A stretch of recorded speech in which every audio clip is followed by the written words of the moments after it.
Good morning, USA, with me, Lembit Öpik. USA. No, you should. I got in there first. You're hijacking my spot. What are you doing here, Sarah? My timing is off. Sorry. Good morning. This is Sarah Clark. And I'm Lembit Öpik. And yes, we are using, by popular request, my spot to ruthlessly promote a show which will be on 5 days a week here on Unprecedented TV, just for the whole world, actually, and especially for you Americans. So good morning, USA. We're promoting it in here. A digest of what's going on in America. How would you describe it, Sarah? It's your show, really. Good morning, USA is just the best and brightest way to wake up in the morning and just, get a little feel for the news that's been happening all around the world while we've been sleeping. So a lot goes on over the ponds while we are catching our Z's. So why not stop on by and catch the morning news with us? Unprecedented never sleeps. Well, you're in charge, really. You nagged me to give you the spot, so I'll do it now. By the way, just dear viewer, don't worry, we're not going to be doing this every day because this will eventually migrate to 1400 Greenwich Mean Time, which should be 0900 East Coast, and yes. I suppose 0800 where you are in Dallas. It is. It will be 0800 in Dallas, Texas. Yes, sir. Nice. How do they say that in Dallas? What's the accent in Dallas? Quite honestly, there isn't really an accent in Dallas. There's a lot of people from everywhere, not only in Texas but in the world. So I don't really, as a transplant myself, I don't know that there is a Dallas accent. There's definitely a Texas accent, but I don't know so much about a Dallas accent. What's the Texas accent? The way you talk? No, oh heavens, no. No, it's this beautiful. I don't know. It's this very interesting cadence.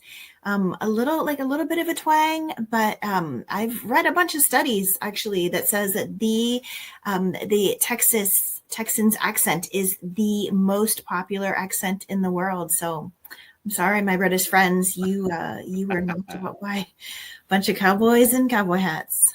My 8-year-old wants to go to New York just to say one thing: Quaffy. If you're old, you'll know Rhoda. Rhoda, you won't know that series probably, but when I was a kid, they had Rhoda on. Anyway. This is a digress. We're going to be talking about current affairs. What do you want to talk about, Sarah?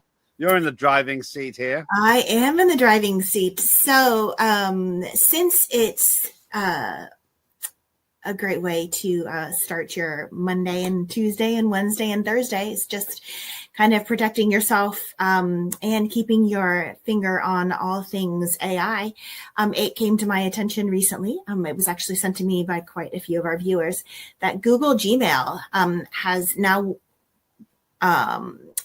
automatically opted in all of its platform users to use your personal data, attachments, and emails to train their AI models. And I don't know how you guys feel about that in Britain, but Americans aren't very keen on all their private details being used to train AI models. What do you mean? Yeah. So, yes, if you go into your settings in your Gmail, I screenshotted it myself so that I could turn it off. You physically have to go into your settings in Gmail, open your Gmail browser, go into all settings. Under the general tab, there's a smart features and personalization, and you have to uncheck the box and then untoggle the Google Workspace, manage your workspace, and your Google products to tell it that Gemini cannot read your personal emails and view your attachments so that it can be trained. Who's Gemini? Gemini is Google's AI. Wow, so we're being spied on by Google. Basically, this looks innocent to me. It does seem quite innocent until you think about the fact that Google's the biggest collector of data probably in the world, if not definitely in the world. And they are using their AI on every single solitary Gmail accounts of everybody in the world to train their AI to better, to make our inboxes better. But in doing so, they're checking out all of our personal data, all of our emails, all of the attachments. So just heads up, all you fellow Gmail users, you may want to just do a little research on your own. Absolutely research on your own. But I will tell you that earlier this morning, I did turn it off for myself for all of my accounts. How bad can it be? What can they find out about us? It doesn't even need to be anything like nefarious, but it's your buying habits, whether you have, everything from like groceries delivered, absolutely guilty of that, to, like if you're ordering diapers or if you're ordering medication, and it's really not necessarily just, one single solitary point of data. But when there's enough data about you out there, the algorithms, as you know, from any social media or even your Google, like, sometimes your phone's across the room, you talk about, going to the Maldives, and now all of a sudden you've got ads for the Maldives popping up on your phone. So yes, they just use it to get a much better picture of you so that you can be marketed to you more effectively. This worries me a lot. My phone's going to get up and say, "What are you doing, Lembit?" And then it'll suddenly be like me in 2001. Would you like me to sing you a song? Yeah. No, I didn't want to know this. I've trusted this benign sort of green. It just all looked very innocent. And there's nothing. What's to be scared of there? But beneath it lurks a nosy demon. Yes, alphabet lurks beneath it. So yeah, just protect yourself. Like I have pictures of my kids in my email, so just that's really what bothered me. And they can see all this. They can see all of it. Well, they could until about 20 minutes ago when I toggled it off. Yeah. So okay, I won't do it now, but definitely after the show, you got to stay on and tell me to do that. I'm worried about a bad robot. Could drive my kids to school, I suppose. That would be a good robot, but too much to ask for. Well, thanks for the warning. You Americans, Google's an American invention, isn't it? It is an American invention. Spying on us, you are. We are. It's going to make the world. It's not going to make. It could make the world better. It it could make the world better, but I don't know like who has my data, really what it's training the AI to do with it. And just the notion that they opted us in without telling us, I don't know. I find that a little. Yeah, I've had that before, actually. It's called fraud. Okay, what else have you got? Thanks for that warning. Yeah, that's a bit of a worrying start. There we go. You're welcome. Well, so in the vein of transparency, I happen to have been looking at your Twitter page. By the way, it's always amusing and fun. So thank you for being you. I'm sorry, I'm on X. You're worse than Google. I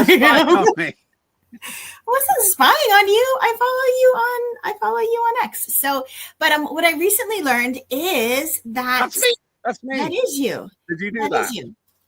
I did. I snapped that because there is a new feature on X that allows you to touch on, the person that you're following, and it tells you all of the information about that person.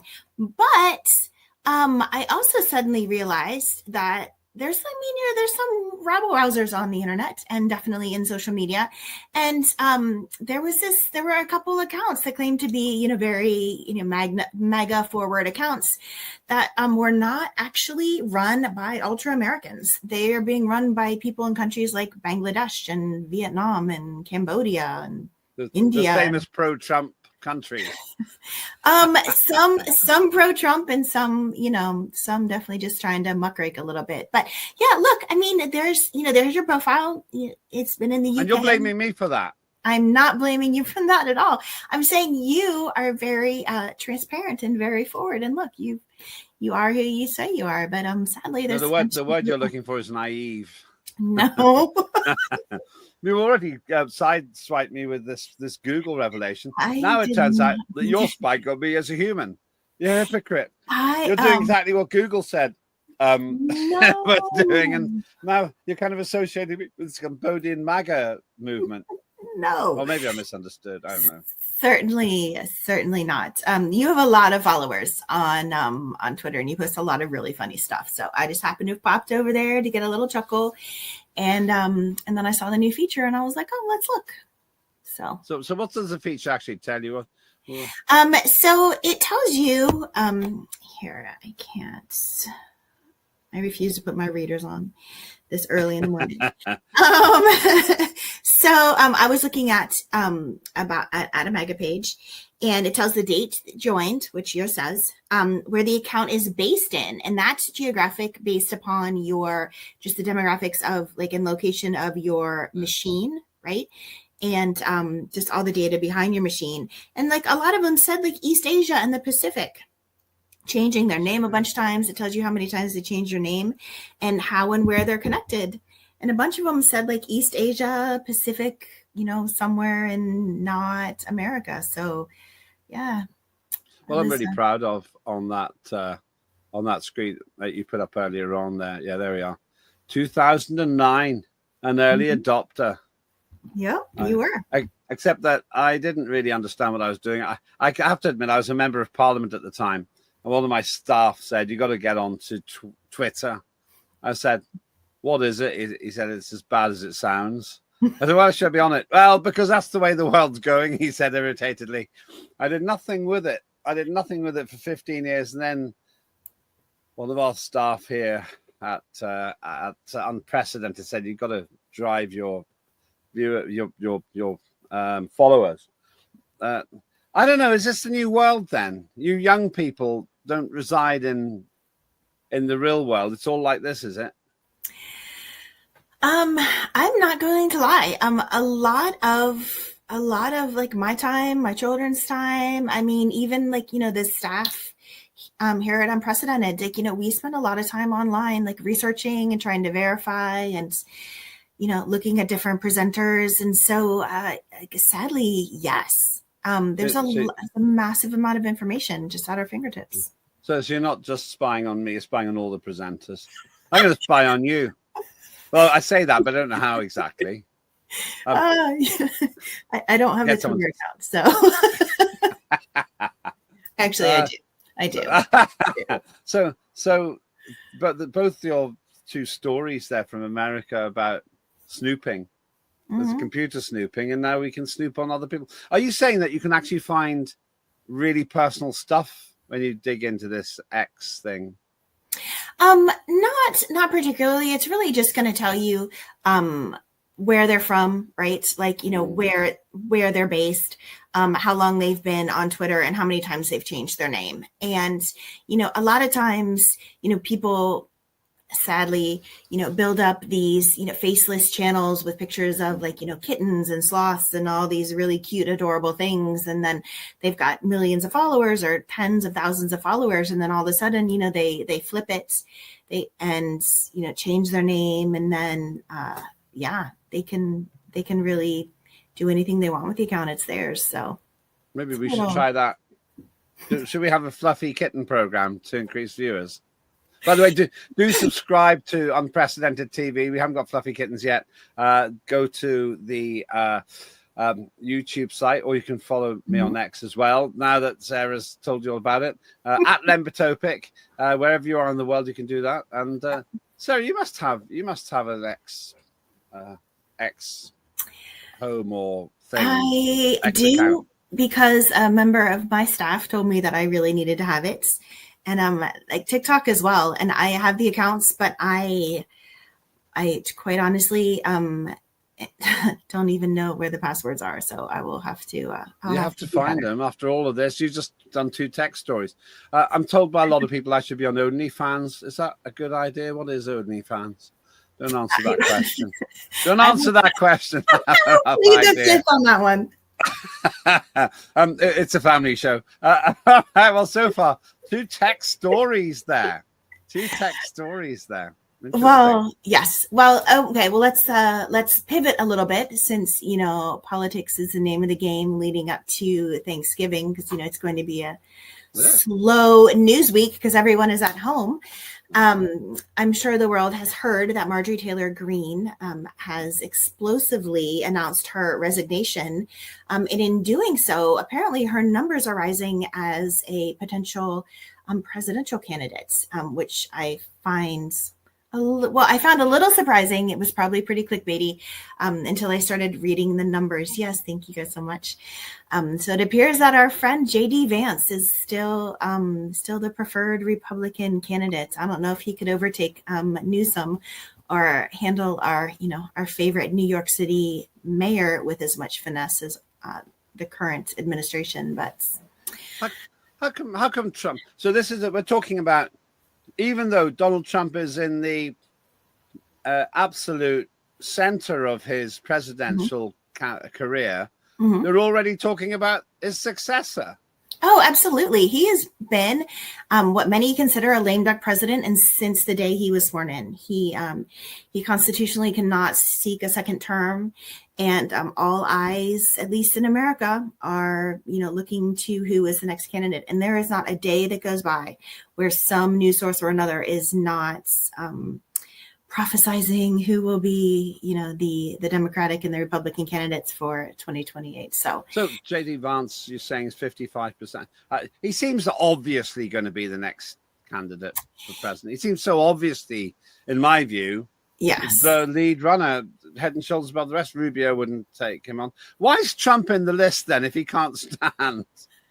I don't know, because there's these small number of people who I think are really, really, really hoping that he will, I don't know, find some constitutional loophole that will allow him a third term. And I got to tell you, they're kind of on par with the flat earthers. They're just not getting anywhere in my book. So yes, I don't know why Trump is on the list. My money's on Joe Biden actually making a comeback. Maybe not so much. No. Trump had this strange meeting. You can maybe explain this. What's going on in New York? He was slamming the candidate for mayor of New York. Yes, being a Muslim, not a good thing. He's going to do a lot of harm. And then he met what's his name, Mandami in the White House. What was all that about? It just seems like totally contradictory. Well, first of all, it's newsworthy, and so of course the White House is going to bite. But I just think that the two of them have masterfully put themselves forward as populists. And why couldn't they get the real Mandami instead of that cardboard cutout there? It's obviously not a real person. He doesn't. He's moving the head with string. He's moving the head with string. I watched it and I was like, is this still? I'm like, no, Trump is talking. There was this massive amount of conflict and that was what the press was loving. And they came out of that meeting smiling and shaking hands. And so I don't know if, the powers that be in the White House decided that they needed to end that news cycle. And the best way to do it was with the two of them smiling, because without conflict, it's really not a story anymore, right? And it kind of fades into the background. So that's my guess, but we will we will see. So I have to say that one thing about Zohran Mandami, is he won. And I'm just wondering if Trump is just a brilliant showman. He breaks so many rules in terms of old-fashioned politics. And I admire him for it in a way. Yeah, Terrible guy, really bad, really bad.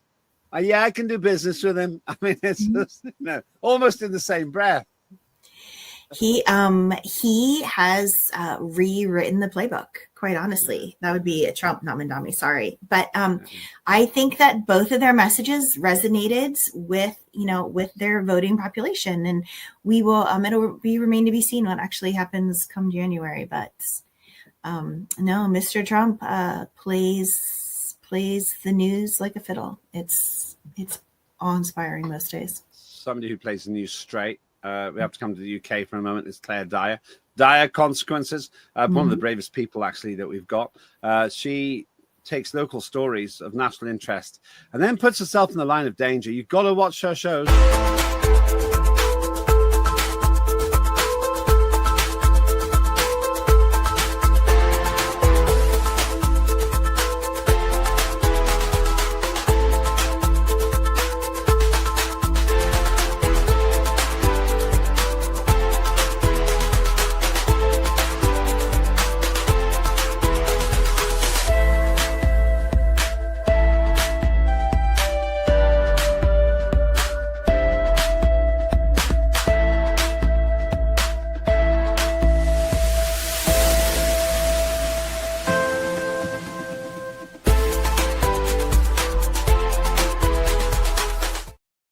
you think you've got it bad in the United States, I can encourage every American to watch Dire Consequences, and you'll be glad for 1776, because things have got so bad over here.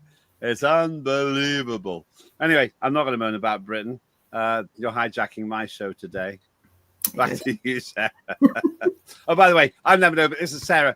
Evie Clark has just been told off in my ear. And please subscribe to Unprecedented TV on YouTube. It's free, and you can join. The tons of people are already there, and the more of you join, the more we can do with our shows. And we're really hoping to get those numbers way, way up. We've got some pretty big news. We're going to do a shameless advertorial sometime pretty soon about how well the station's doing, but not today, because I'm already hijacked by Good Morning USA. So back to you.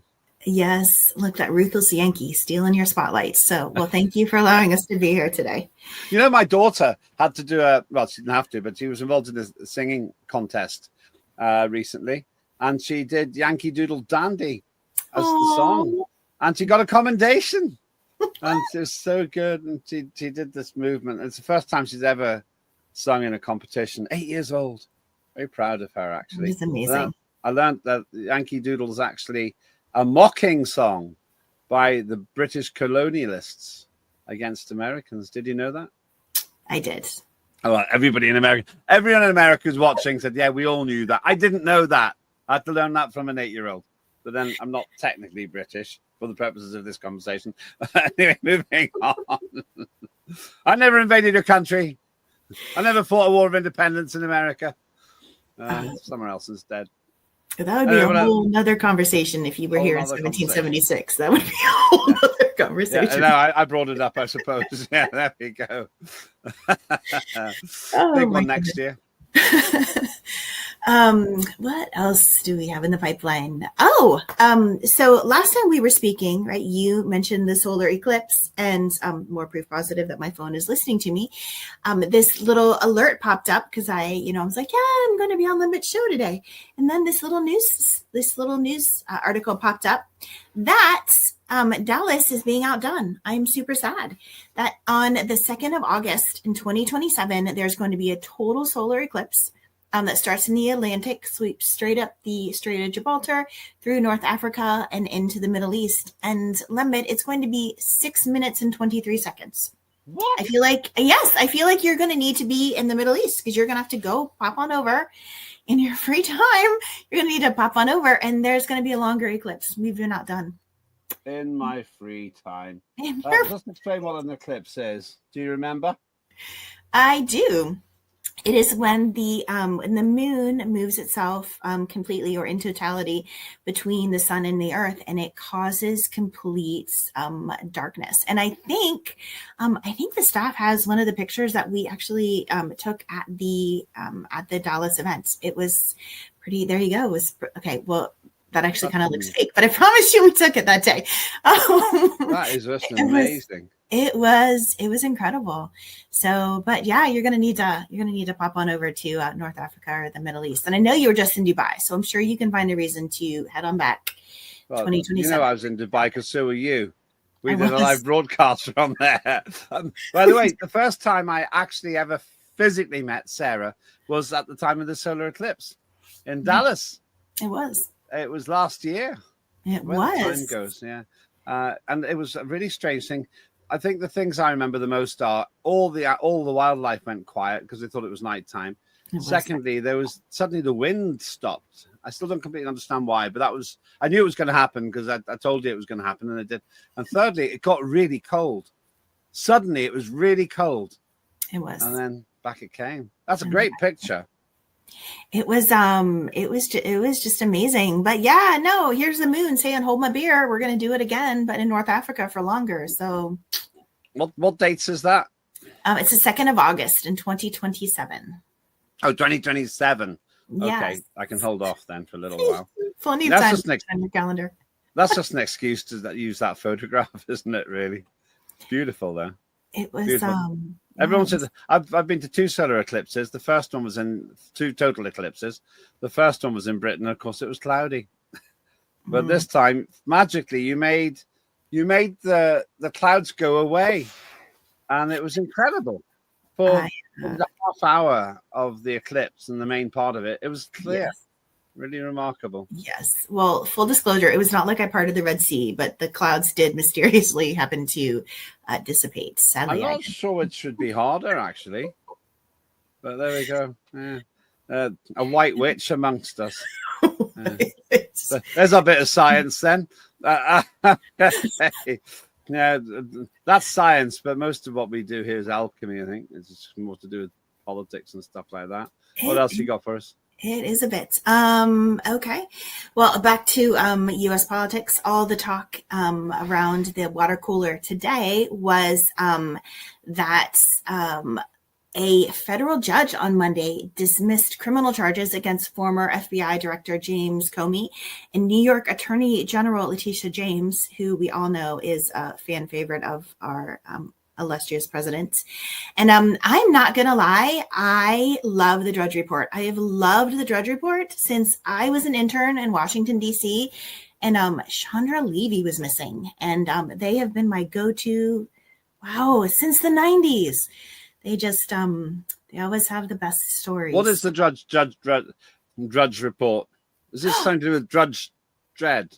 Are you serious? I'm serious. Oh, no. I'm serious. They always have the best news, and it's updated constantly. So it's my go-to. It's one of my very first reads in the morning and one of my very last reads at night. It's not a program then. It's some sort of a... No, it's just a website with news on it, and they pull from a massive amount of news sources, and they typically have some really interesting news kind of like down at the bottom. Obviously, this was their header. This was their header earlier today, but yeah, Bondi blows it. Comey and James cases are dismissed, ironically, because the judge ruled that the U.S. attorney handpicked to prosecute them was unlawfully appointed. Now, I did not actually dig into that because that's a rabbit hole that I could lose myself in for all day. But interesting. Somebody did not do their due diligence. So we'll see. Well, if Drudge Report's that good, maybe we should give them a spot on your show when you finally got your own slot. When I have my own slot and I don't steal yours. If you're watching this live, then probably next week we're going to do it. Oh, the pressure. There you go. Drudge Report, not heard of it. You sounded so indignant, but I could equally throw something back at you. And obviously, no, I'm not going to do it actually because we're already advertising our competition. I'm not sure Drudge Report is our competition actually. I think they could be fellow travelers by the sound of it. He's amazing. Just on this one for our American viewers particularly, who's in the right here?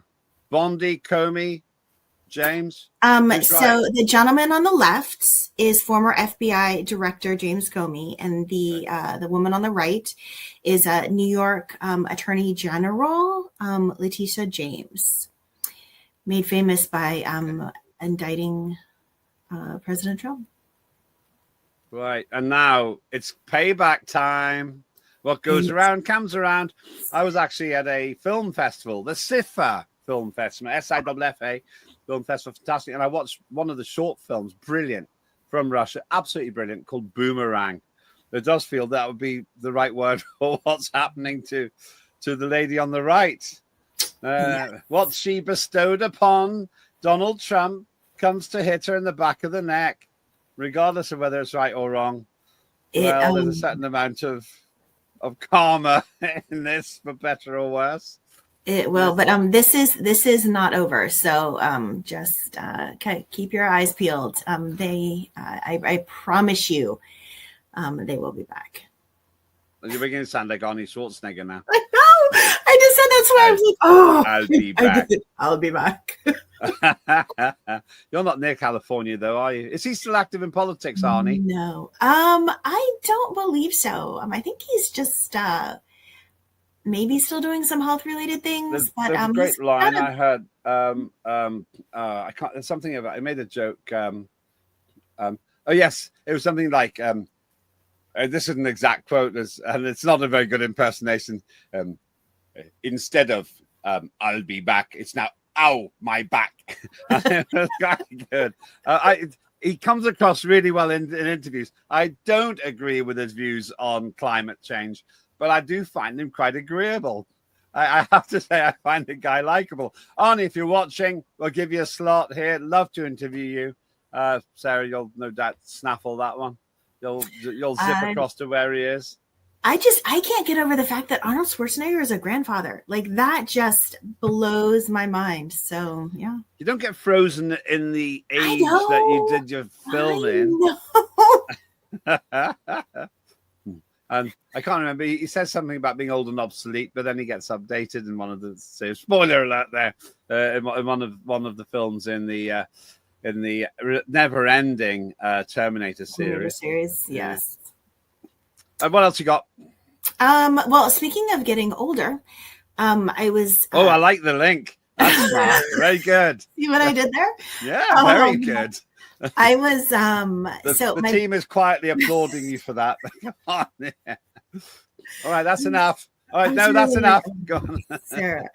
No, just so my background is medicine, and so I always get very interesting articles that kind of float across my screen, and I just found it very interesting for the first time, America's aging population with certain demographics is outpacing, the deaths are outpacing the births. And if you see here from the charts, and just as a little just a little disclaimer here, like the population is predicated upon the race of the mother. So that's how they decided these charts. This is not my chart, but interestingly, you can see that the white population, the deaths are far outpacing the births. And then the Native American population, it had a bump right there. So all the populations, they're kind of, I started to think maybe it was just COVID, but I really don't think so. I just think that we have a massive aging population that's, living longer, with medical developments and, our improved healthcare. It's, I think these numbers are going to continue coming together. And I know, countries like Japan and China and even India are, desperately watching their populations to see which way these numbers go. And so, I just found it interesting. I'm not sure what to read into this. My first thought is diet. Oh, absolutely. Diet, and even just the weight loss, weight loss medications, definitely food, definitely diet, access to better healthcare. We haven't had any wars, knock on wood, right? Do you think weight loss medications are bad for you? I think weight loss medications, if used properly, can have an amazing effect on your health and longevity. I think, again, if used properly, I think if weight loss medication is just used as, as a bridge to lose weight, and there's no other lifestyle, sorry, look, I'm slipping back in, and there's no other lifestyle changes that are enacted, I think it's just going to yo-yo. And I think ultimately it's going to be far worse for you. But, especially for diabetics, it's an amazing tool to prolong health and longevity. I don't like sweet things, which I'm lucky about. I haven't eaten the healthiest that's possible, but I do got a feeling a lot of, you are what you eat, basically. And absolutely, exercise made a really big difference to me as well, because I like swimming. I'm trying to do that a bit more often. I've been asked to ask you about soup. Does that make sense? Is this relevant? It does. Are they picking me? It does. No, they are not picking you. So, sadly, I was born in the 70s, grew up in the 80s, and one of these staples that I grew up eating was Campbell's soup. And sadly, there it is. Yeah, there it is. There it is. There is a lawsuit out of Michigan basically saying that executives, and I'm not going to say all executives, but there may be an executive or two at Campbell's Soup who has been identified as basically saying that the things in Campbell's soup are absolutely not healthy. What? And that basically poor people buy their soup, which astounds me.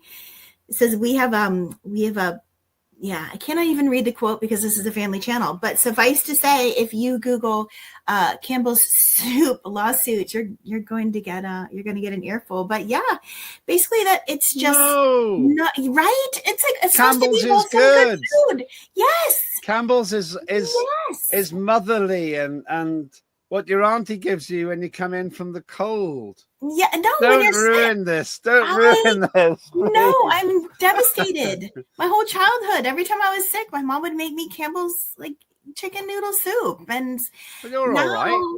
Hasn't done you any harm. No. Well, we don't know. Oh, I see. You're taking the side of the soothsayers now. No, not necessarily. I wish you hadn't done this one. I'm for Campbell's. I refuse to accept it can be bad for you. Don't look up. You know, that is an amazing movie. My kids watch it. They were like, "Mom, this is the weirdest movie." I'm like, yeah. But so many cultural references. Campbell's soup. How dare you? I know. Like, I don't buy Campbell's products barely anymore, he says. It's not healthy now because he knows what's in it. No, that's just awful. It's not like cigarettes. It's not like high fat. Maybe it is. I don't know. I haven't looked at it. They're not putting cigarettes and fat into it, are they? Campbell's soup, I refuse to accept there's anything bad about Campbell's soup. It's not going to kill you. I don't think. I quite honestly, I've probably got a can in my pantry, so I'm just gonna have to do I'm gonna have to do a deep dive and send it to me. I'll have it. I'll feed it to my kids. I have no problem with that. Spy on you new worlders want to challenge everything. I'm not sure. Is Campbell's American? I believe so. Okay. If not, then it's your fault anyway. It's always our fault. It's always our fault. We'll take the blame. Homemade. Do homemade.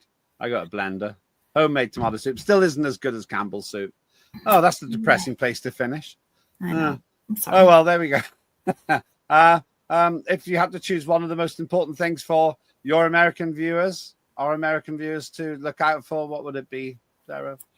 I would just say keep an eye on Unprecedented, at unprecedented.tv. You can find us on YouTube. You can find us on Twitter. We are expanding our social media reach to all corners of the globe. So like us, follow us, and just, tune in. We've got a lot of interesting stuff every single solitary day. Great to see you. I'm Lembit. I'm Sarah Clark. Good morning.